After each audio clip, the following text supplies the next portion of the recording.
Chapitre 3e. Qu'est-ce que la femme? Nous avons dit que la femme, par opposition à l'homme, est l'être humain qui ne travaille pas. En ce qui la concerne, il n'y a pas grand-chose à dire de plus. On pourrait donc se contenter de cette définition si le concept être humain n'était trop étendu, trop imprécis, pour rendre compte à la fois de l'homme et de la femme. À l'être humain, le fait de vivre offre le choix entre une existence inférieure, réduite aux fonctions animales, et une vie spirituelle. Incontestablement, la femme penche vers la première. Son bien-être physique, son nid, la possibilité d'appliquer en paix les règles de la couvaison, voilà son idéal le plus élevé. Or, on considère comme prouvé qu'hommes et femmes naissent doués de facultés égales et qu'il n'y a aucune différence d'intelligence à l'origine entre les deux sexes.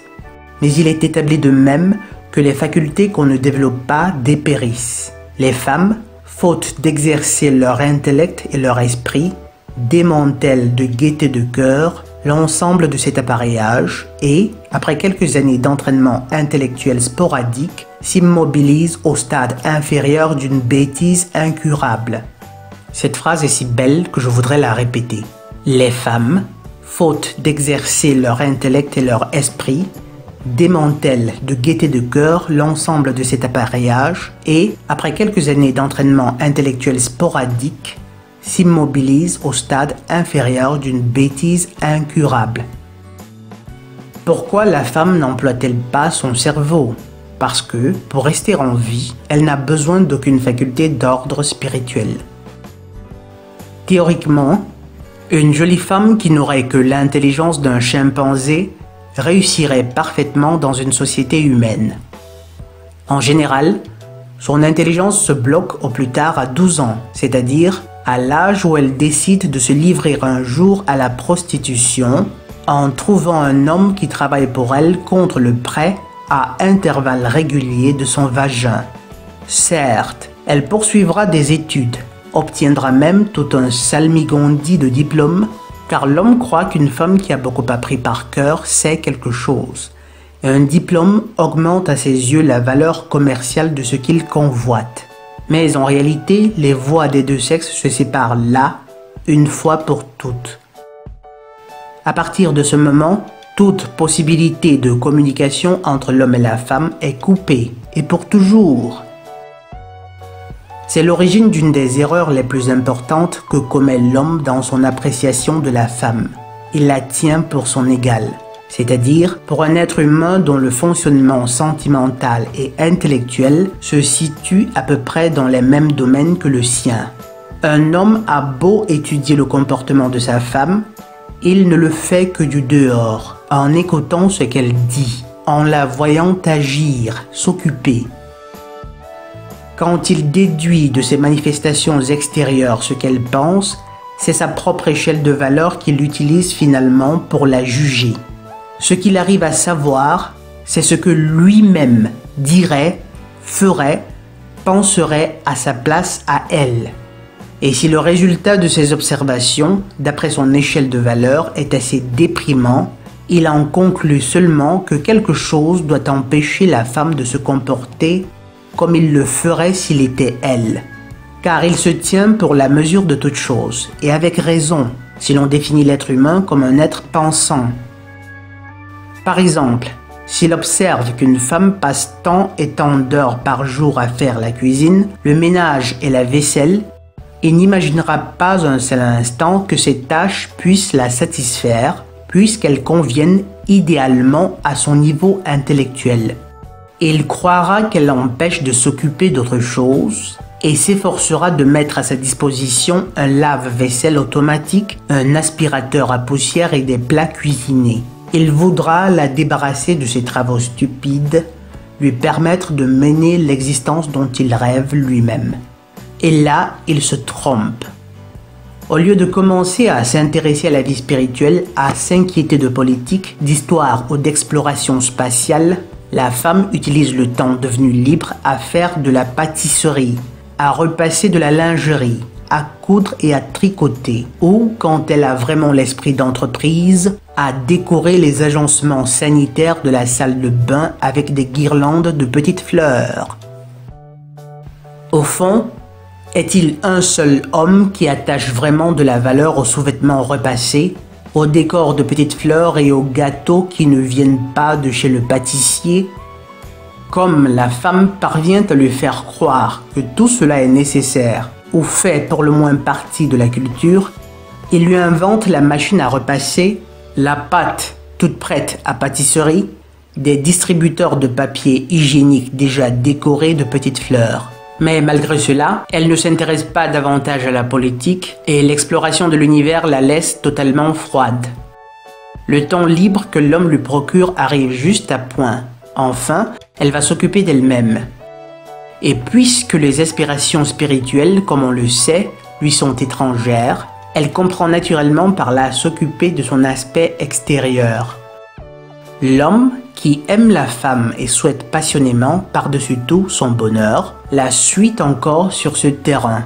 Il produit pour elle du rouge à lèvres qui ne tache pas, du noir aux yeux qui ne la fait pas pleurer, des bigoudis chauffants qui remplacent ses ondulations absentes, des blouses plissées qu'elle n'a plus à repasser, des sous-vêtements qu'elle jette au fur et à mesure qu'ils sont sales.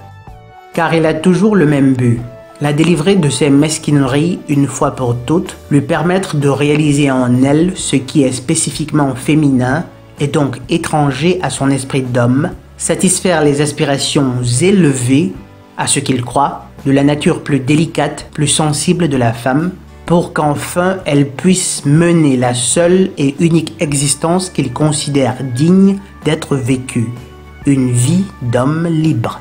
Et il attend toujours. Comme la femme ne vient pas à lui, il commence à l'attirer dans son univers. Il multiplie les écoles mixtes pour l'habituer dès l'enfance à son style de vie.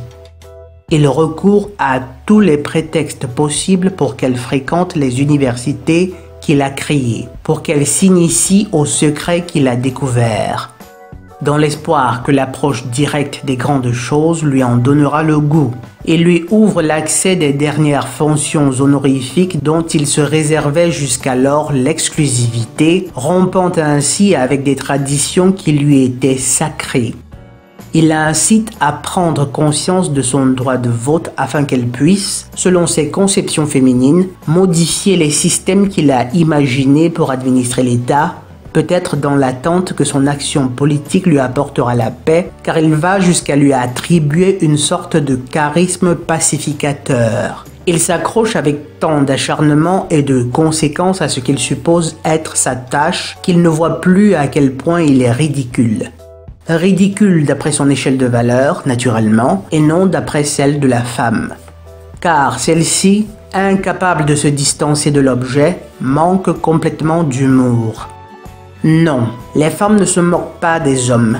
Elles peuvent tout au plus s'irriter un jour à leur sujet. Les vieilles façades derrière lesquelles elles dissimulent leur refus d'une vie spirituelle, obligation du ménage, soin des enfants, sont encore debout malgré leur délabrement et elles leur servent à justifier, ne serait-ce qu'un peu ou pour la forme, leur fuite prématurée de l'université et leur répudiation de toute carrière où il faut vraiment assumer une responsabilité. Que se passera-t-il lorsque le travail ménager sera encore plus automatisé, qu'il y aura pléthore de garderies d'enfants, ou quand les hommes découvriront ce qu'ils auraient pu faire depuis longtemps, que pour vivre on n'a absolument pas besoin d'enfants? Il suffirait que l'homme s'arrête, interrompe une fois seulement son activité aveugle et en fasse le bilan, pour qu'il s'aperçoive que tous ses efforts pour la promotion spirituelle de la femme sont restés vains. Certes, elle est de jour en jour plus toilettée, plus soignée, plus cultivée, mais ses exigences croissantes demeurent purement matérielles, jamais spirituelles. Par exemple, le mode de pensée que l'homme lui enseigne dans ses universités l'a-t-elle incité, une fois, à développer une théorie qui lui soit propre? S'est-elle livrée, une fois, à une recherche personnelle dans les instituts de recherche où il l'accueille? L'homme devra s'apercevoir peu à peu que tous ces livres merveilleux qu'il tient à sa disposition dans les bibliothèques où il la convie, la femme simplement ne les lit pas. Que toutes les œuvres d'art fantastiques qu'il lui propose dans ses musées ne sont pour elle, dans le meilleur des cas, que matière à imitation. Qu'il ne juge tous les appels à la libération qu'il lui prodigue dans les films et dans les pièces de théâtre, ou qu'il s'efforce de s'abaisser à son niveau et de parler son langage, que d'après leurs valeurs récréatives et que jamais, au grand jamais, il ne provoque chez elle la moindre révolte. Il est tout à fait logique que l'homme, qui tient la femme pour son égale et assiste à l'existence stupide qu'elle mène à ses côtés, se persuade que c'est lui qui l'opprime. Pourtant, aussi loin que remontent nos souvenirs, la femme n'a jamais été forcée de se soumettre, d'une manière ou d'une autre, à la volonté de l'homme. Elle a toujours eu toutes les possibilités de se rendre indépendante. Si depuis tout ce temps, elle ne s'est jamais libérée de son joug, il n'y a à cela qu'une explication. Ce joug n'a jamais existé. L'homme aime sa femme, mais tout en la méprisant, parce qu'un être qui sort chaque matin de chez lui, plein d'énergie, pour conquérir un monde nouveau, ce qui évidemment n'arrive que rarement puisqu'il doit peiner pour gagner sa vie, cet être-là ne peut que mépriser l'être qui refuse de le faire. C'est peut-être la raison de tous ces efforts pour favoriser le développement spirituel et intellectuel de la femme. Ayant honte pour elle, il croit qu'elle aussi a honte. Ayant honte pour elle, il croit qu'elle aussi a honte. Par gentillesse de cœur, il voudrait la tirer de son embarras. Ce qu'il ignore, c'est que les femmes ne connaissent pas cette curiosité, cette ambition, ce besoin d'agir qui lui paraissent si naturel. Elles ne participent pas à l'univers masculin parce qu'elles ne le veulent pas. Elles n'ont aucun besoin de lui. Le type d'autonomie de l'homme serait pour elles dépourvu de toute valeur. Elles ne ressentent pas leur dépendance. La supériorité spirituelle et intellectuelle de l'homme ne les choque nullement. La supériorité spirituelle et intellectuelle de l'homme ne les choque nullement. Dans ce domaine, elles n'ont aucune ambition. La femme peut choisir, et c'est ce qui lui assure une telle supériorité, une supériorité infinie sur l'homme. Elle a le choix entre la forme de vie de l'homme et celle d'une sotte créature de luxe, d'un parasite. Elle a le choix entre la forme de vie de l'homme et celle d'une sotte créature de luxe, d'un parasite. Presque toujours, elle choisit la seconde possibilité. L'homme, lui, n'a pas ce choix. Si les femmes se sentaient opprimées par les hommes, elles éprouveraient envers eux le sentiment de haine ou de peur qu'inspire tout oppresseur. Or, les femmes ne haïssent pas les hommes et ne les craignent pas. Si les hommes les humiliaient par la supériorité de leurs connaissances, elles chercheraient à devenir leurs égales en se servant des moyens mis à leur disposition. Si elles avaient l'impression de ne pas jouir d'assez de liberté, elles auraient réussi à se libérer, au moins de nos jours, sous cette constellation favorable de leur histoire. En Suisse, l'un des pays les plus évolués du monde, et où les femmes n'ont bénéficié du droit de vote qu'à une époque récente, un canton a voulu les laisser décider elles-mêmes de l'opportunité de cette mesure. La majorité d'entre elles ont refusé ce droit de vote. Les hommes, consternés, ont cru voir dans ce comportement indigne la conséquence de leur tutelle séculaire. Comme ils se trompent, la femme n'a pas du tout l'impression d'être sous tutelle. L'une des nombreuses vérités déprimantes concernant les rapports entre les deux sexes est que, dans l'univers de la femme, l'homme n'existe pratiquement pas. Il n'y occupe pas la place nécessaire pour qu'elle se révolte contre lui. La dépendance de la femme à son égard est purement matérielle, d'un type purement physique. C'est celle du touriste par rapport à sa compagnie d'aviation, du cafetier qui recourt à son percolateur, de l'auto qui ne marche pas sans essence, du téléviseur qui a besoin du courant. Ce type de dépendance n'engendre guère d'angoisse spirituelle. Ibsen, qui a commis la même erreur que tous les hommes, s'est donné la peine de rédiger avec sa maison de poupées une sorte de manifeste qui s'adressait à toutes les femmes.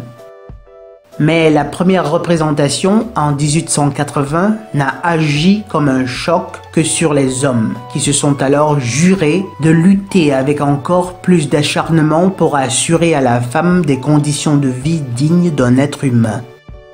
Du reste, cette lutte pour leur émancipation devait aboutir chez les femmes, comme d'habitude, à une variation de la mode. Pendant quelque temps, elles se sont plues à jouer la mascarade de la suffragette, dont on s'est moqué si souvent. La philosophie de Sartre a produit sur elles un effet d'une profondeur semblable. Pour prouver qu'elles l'avaient bien compris, elles se sont laissées pousser les cheveux jusqu'à la taille et ont mis des pantalons et des pullovers noirs. Le même phénomène vient de se produire avec la doctrine du président Mao Tse-tung. Pendant toute une saison, on a vu triompher le Mao Look,